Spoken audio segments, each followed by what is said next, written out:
ఓం శ్రీ గురుభ్యో నమః. ఓం గం గణపతయే నమః. ఓం ఐం సరస్వత్యే నమః. ఓం శ్రీమాత్రే నమః.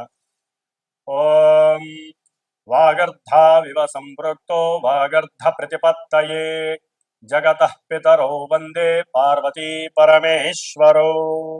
ఓం చతుర్భుజే చంద్రకళావతంసే కుచోన్నతే కుంకుమరాగశోనే पुण्ड्रेक्षुपाशाङ्कुशपुष्पबाणहस्ते नमस्ते जगदेकमातः श्रीवाग्देव्यै नमः. ॐ पार्वतीपरमेश्वराभ्यां नमः. ॐ भास्कराय विद्महे महज्योतिकराय धीमहि तन्नो आदित्यः प्रचोदयातु.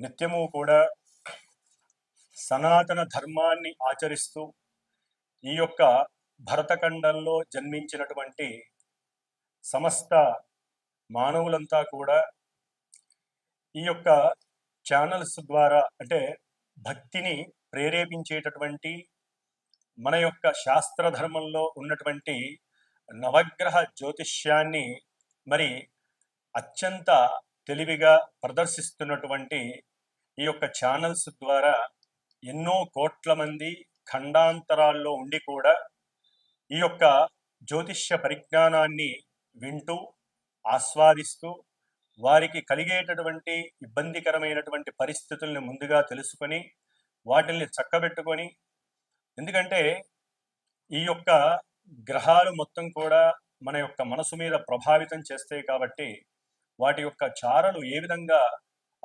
భ్రమిస్తున్నాయి ఈ అంతరిక్షంలో అనేది ముందే తెలుసుకొని చక్కగా వాటికి సంబంధించినటువంటి కొన్ని పరిహారాలని కూడా వారు అనుభవిస్తూ చేసుకుంటూ ఎంతో సుఖమయమైనటువంటి జీవితాన్ని అనుభవిస్తున్నారు.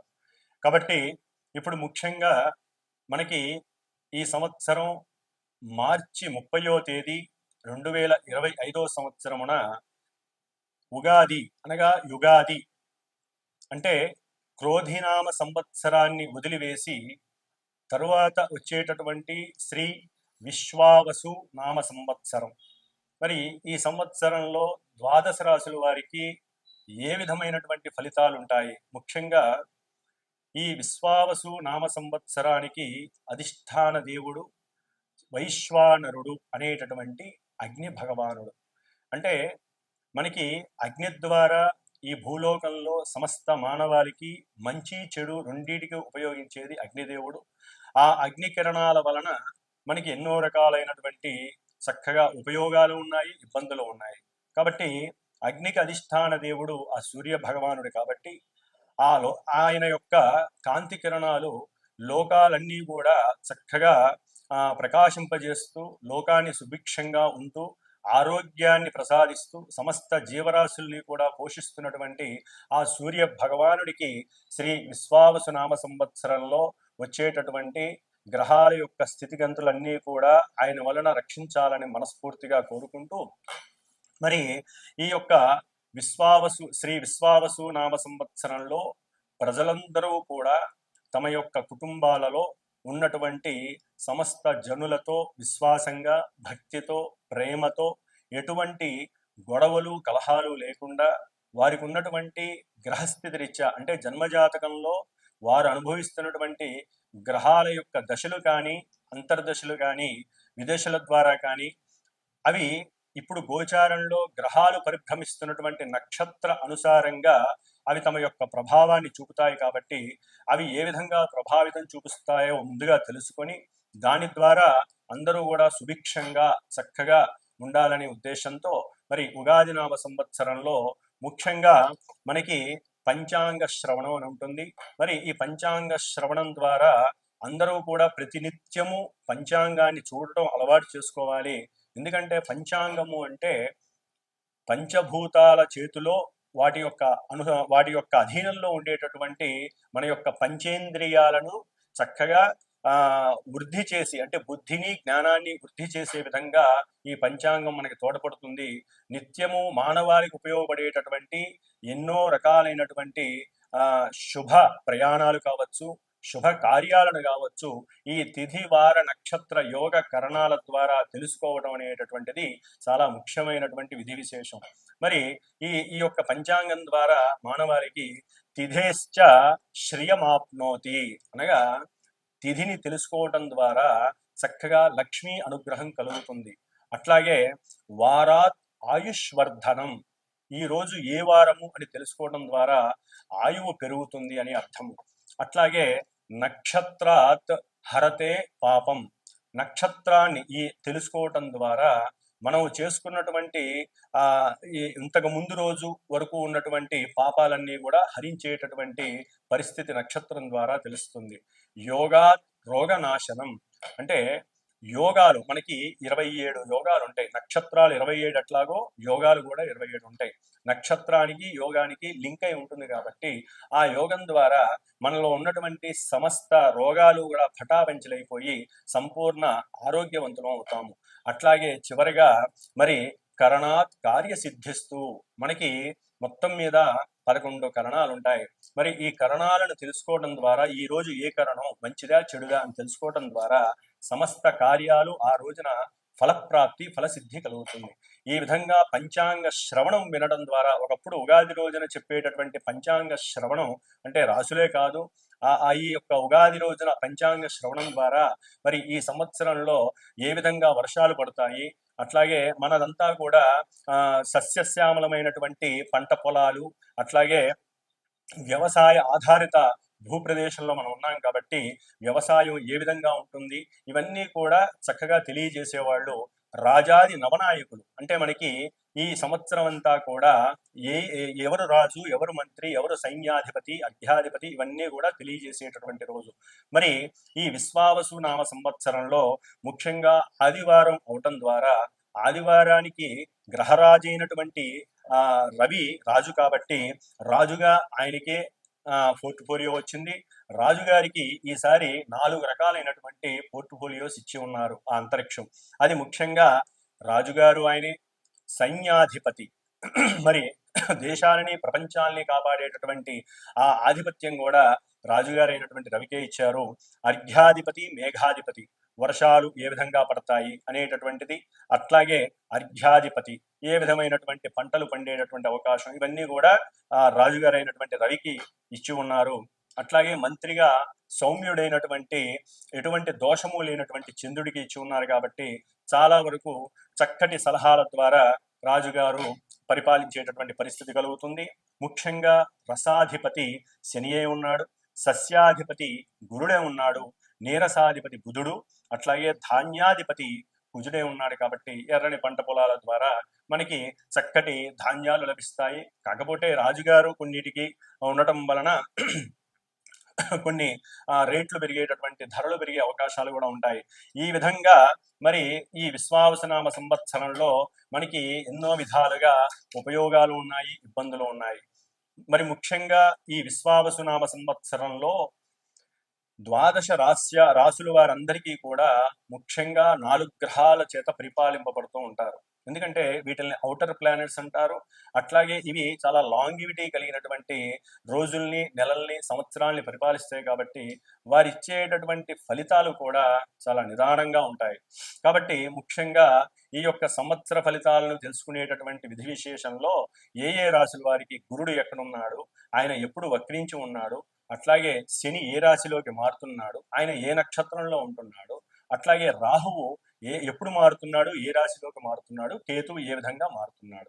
అంటే గురు శని రాహు కేతువుల యొక్క రాశుల యొక్క మారటము, నక్షత్రాలు వారు ఏ నక్షత్రాల్లో ఉంటే ఆ నక్షత్రాలకు సంబంధించిన ఆధిపత్య పోర్ట్ఫోలియోస్ని వారు ఆ రాశులకి ప్రసాదిస్తారు. కాబట్టి మరి ఎప్పుడెప్పుడు వారు మారుతారు, అట్లాగే ఏ రాశుల వారికి ఏ విధమైనటువంటి సుఖ సౌఖ్యాలు ఉంటాయి, వ్యాపార అభివృద్ధి ఉంటుంది, ఇవన్నీ కూడా మనకి కావలసినటువంటి శుభకరమైనటువంటి విషయాలన్నీ కూడా మరి ఈ శ్రీ విశ్వావసునామ సంవత్సరంలో యుగాది సందర్భంగా మనం ద్వాదశ రాశి ఫలితాల్ని తెలుసుకుందాము. అట్లాగే ప్రతి ఒక్కరూ కూడా ఈ ఉగాది నామ సంవత్సరంలో మర్చిపోకుండా ఇప్పటి నుంచి మనసులో సంకల్పించుకోండి. ఉగాది అంటే గొప్ప పండగ. నూతన వస్త్రాలను పొద్దున్నే ధరించడం, స్నానాలు పూజలు చేసుకొని, అట్లాగే చక్కగా తిలకధారణ కంపల్సరీ చేసుకునేటటువంటి అలవాటు చేసుకోండి. తిలకధారణ వలన ఆయుష్ పెరుగుతుంది, అవతల వ్యక్తులు వశీకరణం అవుతారు. అంటే మనకి శుభకరమైనటువంటి వ్యాపారస్తులు కావచ్చు, ఉద్యోగస్తులు కావచ్చు, వివాహం కానివారు కావచ్చు, విద్యార్థులు కావచ్చు, కుంకుమ ధారణ వలన పొందేటటువంటి లాభాలు అన్నీ కాదు. కుంకుమ ధారణ లేకపోవడం వలన మనలో ఉన్నటువంటి షట్చక్రాలన్నీ కూడా నిద్రావస్థలోనే ఉండి చైతన్యం అనేటటువంటిది జరగదు. ఆజ్ఞాచక్రంలో ఎప్పుడైతే మనం తిలక ధారణ, దాన్ని బొట్టు అంటారు, స్త్రీలే కాదండి, పురుషులు అందరూ కూడా ధరించగలిగితే గనక చిన్నదో పెద్దదో, ఎరుపుదో తెలుపుదో గ్రీన్దో ఎవరికి నచ్చిన కలరు వారు కంపల్సరీ తిలక ధారణ చెయ్యండి. ఇది మన సనాతన ధర్మంలో తిలక ధారణ అనేటటువంటిది ముఖ్యమైనటువంటి ఈ యొక్క ఆజ్ఞాచక్రం, ముఖానికి సంబంధించినటువంటి ఆజ్ఞాచక్రంలో అమ్మవారికి మనం పెడుతున్నటువంటి ప్రసాదంగా భావించండి. ఉదయాన్నే బొట్టు పెట్టిన వాళ్ళు మళ్ళీ స్నానం చేసేంత వరకు కూడా ఆ బొట్టు అట్లాగే ఉంటుంది. కాబట్టి బొట్టు పెట్టడం అలవాటు చేసుకోండి. ప్రతి ఇంట్లో కూడా మగవారు తప్పనిసరిగా బయటికి వెళ్ళేటప్పుడు ఉదయంలో, ఆఫీస్ వ్యక్తులైనా సరే, ఉద్యోగానికి వెళ్ళేవారు, లేకపోతే వ్యాపారస్తులైనా సరే, లేదా ఇంట్లో తమ పనులు చేసుకునే మగవారైనా సరే, ముందు దీపారాధన చేయడం అలవాటు చేసుకోవాలి. ఎందుకంటే ఒక్క పూట మీరు దీపారాధన మీకు తోచినటువంటి ఆవు నెయ్యో, నువ్వుల నూనె, కొబ్బరి నూనె మీ గ్రహస్థితిని అనుసరించి చక్కగా చేయండి. దాని ద్వారా మీ ఇంట్లో అష్టైశ్వర్యాలు కలుగుతాయి. స్త్రీలు తర్వాత చేసే వాళ్ళ దీపారాధనలో పూజలు వారు చేసుకుంటారు. మగవారు మాత్రం దీపారాధన చేసుకుని భగవంతుడి నమస్కారం చేసుకుని బయటికి వెళ్తే ఆ ఇల్లు ఎప్పుడు సుభిక్షంగా ఉంటుంది. ఆ కుటుంబంలో ఎటువంటి పరిస్థితులు అంటే ప్రతికూలమైనటువంటి పరిస్థితులు, అశౌచాలు కలగకుండా ఉంటాయని శాస్త్రం నిర్దేశించింది. కాబట్టి తప్పకుండా దీపారాధన చేయండి. ముందు అవతల వ్యక్తితో మాట్లాడేటప్పుడు ప్రశాంతంగా, నిర్మలత్వంగా, నిర్భయంగా, ధైర్యంగా, ఎటువంటి మనసులో అసూయ, ఈర్ష్య, ద్వేషాలు లేకుండా చక్కగా మాట్లాడడం అలవాటు చేసుకోండి. దాని ద్వారా గ్రహస్థితుల్లో ఎంత లోపాలున్నా కూడా ఆ గ్రహాలన్నీ కూడా మీకు దాసోహం అవుతాయి. మన యొక్క మనసే మన యొక్క గ్రహస్థితి అని అందరూ తెలుసుకోవడం చాలా ఉత్తమం. ఈ సంవత్సరం మిథున రాశి వారికి చక్కటి వ్యాపార అభివృద్ధి, ఆరోగ్యము, ఉన్నతమైనటువంటి విద్య, జ్ఞానము, అభివృద్ధి, కీర్తి ప్రతిష్టలు కలగాలని ఆ యొక్క గురువు యొక్క అనుగ్రహం తప్పకుండా కలుగుతుందని విశేషంగా చెప్పవచ్చు. ఎందుకంటే మిథున రాశి వారికి రేపు ఏప్రిల్ మే 14వ తేదీ వరకు కూడా ఈ గురుడు 12వ రాశిలో ఉండటం ద్వారా వీరికి కలత్రపరంగా అంటే భార్యాభర్తల మధ్య కొంత ఎడబాటు ఉన్నప్పటికీ, కుటుంబంతో కొంచెం సమస్యలు ఉన్నప్పటికీ కుటుంబం ద్వారా, అట్లాగే గృహ వాతావరణంలో వారికంటూ ఒక మాట ఉద్దిక లేకపోవటం, మాట వినేవారు లేకపోవటం వల్ల వీరు కొంత తమ యొక్క జ్ఞానాన్ని వారే పరీక్షించుకునేటటువంటి పరిస్థితికి ఎదగటం, వారి మాట ఇంట్లో నెగ్గకపోవటం, అట్లాగే మిథున రాశి వారికి ఆర్థికంగా కొన్ని ఇబ్బందులు కలగటం, ఆర్థికంగా నష్టపోవటం, భార్య బంధువుల ద్వారా లేదా భర్త యొక్క బంధువుల ద్వారా నమ్మి ధనాన్ని ఇవ్వటం ద్వారా కొన్ని ఇబ్బందులు కలగటం, బ్యాంకులో డబ్బులు కొంతమంది కోల్పోవటం, నష్టపోవటం, ఇలాంటివి ఎన్నో జరిగి ఉన్నటువంటి పరిస్థితులు కనిపిస్తున్నాయి. అయితే వీరికి మే 14వ తారీఖు తర్వాత మిథున రాశి వారికి గురుడు మిథున రాశిలోకి ప్రవేశించడం ద్వారా వీరికి భార్యాభర్తలు ఎవరికైనా సరే, ఎవరి జాతకంలో వారు ఒకరికొకరు అనుసంధానంగా ప్రవర్తించటం, ఒకరి ఆలోచనలు ఒకరు షేర్ చేసుకోవడం ద్వారా వారి యొక్క ఉద్యోగంలో కావచ్చు, లేదా వారి యొక్క వ్యాపారం, ఎవరైనా సరే ఏదైనా వ్యాపారం చేస్తుంటే వారి యొక్క వ్యాపారంలో కాస్త నిలకడ కలిగి వారి యొక్క ఆలోచన శక్తి, వారి యొక్క వాక్ పటిమ, అంటే వారి యొక్క భాషలో కూడా చాలా మార్పు వస్తుంది. అట్లాగే ఇప్పటి వరకు ఉన్నటువంటి నెగిటివిటీ పోయి ఈ మిథున రాశి వారి యొక్క దంపతులిద్దరికీ కూడా ఒకే ఆలోచనలు రావటం, చక్కటి అంటే కొంత అహంకారము, యుగో, అట్లాగే డామినేషన్ పవర్స్ ఉంటాయి. ఎందుకంటే గురుడు శత్రు రాశిలో ఉండటం వలన. అయినప్పటికీ కూడా వారు సమయానికి సరైనటువంటి జ్ఞానాన్ని, వాక్కుని ప్రదర్శించి వారి యొక్క వ్యాపార విస్తరణ చేయడానికి ఎక్కువ తాపత్రయపడుతూ ఉంటారు. అట్లాగే ఉద్యోగంలో కూడా కొంత ప్రదేశ మార్పును కూడా వారు ఆస్వాదించాల్సి ఉంటుంది. దగ్గరగా చేస్తున్నటువంటి ఉద్యోగం నుంచి ఇంకో చోటికి వెళ్ళటం, అదే ఉద్యోగంలో ప్రమోషన్ రావటం, ఇలాంటివి కూడా జరుగుతుంది. ముఖ్యంగా వీరికి మిథున రాశి వారికి సంతాన పరంగా కూడా కొంత ఆర్థిక లాభాలు కలిగే అవకాశం ఉంటుంది. ఉద్యోగరీత్యా కొన్ని అప్పుడప్పుడు ఇబ్బందులు కలిగేటటువంటి అవకాశం ఉంటుంది. ఆరోగ్యపరంగా కూడా వీరికి కంఠ సమస్యమైనటువంటి భుజాలపై సంబంధించినటువంటి ఇబ్బందులు కలిగే అవకాశం ఉంటుంది. ఎందుకంటే గురుడు మళ్ళీ నక్షత్రాలు మారినప్పుడల్లా కొన్ని ఫ్లక్చువేషన్స్ కలిగే అవకాశం మిథున రాశి వారికి ఉంటుంది. అట్లాగే ముఖ్యంగా అక్టోబర్ 18 తర్వాత ఈ మిథున రాశి వారికి గురుడు ఉచ్చ స్థితిని పొందుతాడు. కర్కాటక రాశిలో సొంత నక్షత్రంలో ఉన్నప్పుడు ఇక వారికి ధనపరంగా విపరీతమైనటువంటి ఆదాయం కలగడానికి ఎక్కువ అవకాశాలు ఉన్నాయి. ఎందుకంటే వారు చేసే వ్యాపారంలో వారు అనుకోకుండానే విపరీతమైనటువంటి ధనలాభం కలుగుతుంది. ముఖ్యంగా విదేశాల నుంచి కూడా వ్యాపారపరమైనటువంటి భాగస్వామ్యం కుదుర్చుకోవటం, ఒప్పందాలు చేసుకోవటం ద్వారా చక్కటి ఆదాయాన్ని చక్కగా నిర్వర్తిస్తూ ఉంటారు. అట్లాగే ఈ గురుబలం వలన అక్టోబర్ 18 తర్వాత కుటుంబంలో సత్సంతాన యోగాలు కలిగేటటువంటి పరిస్థితులు కనిపిస్తున్నాయి.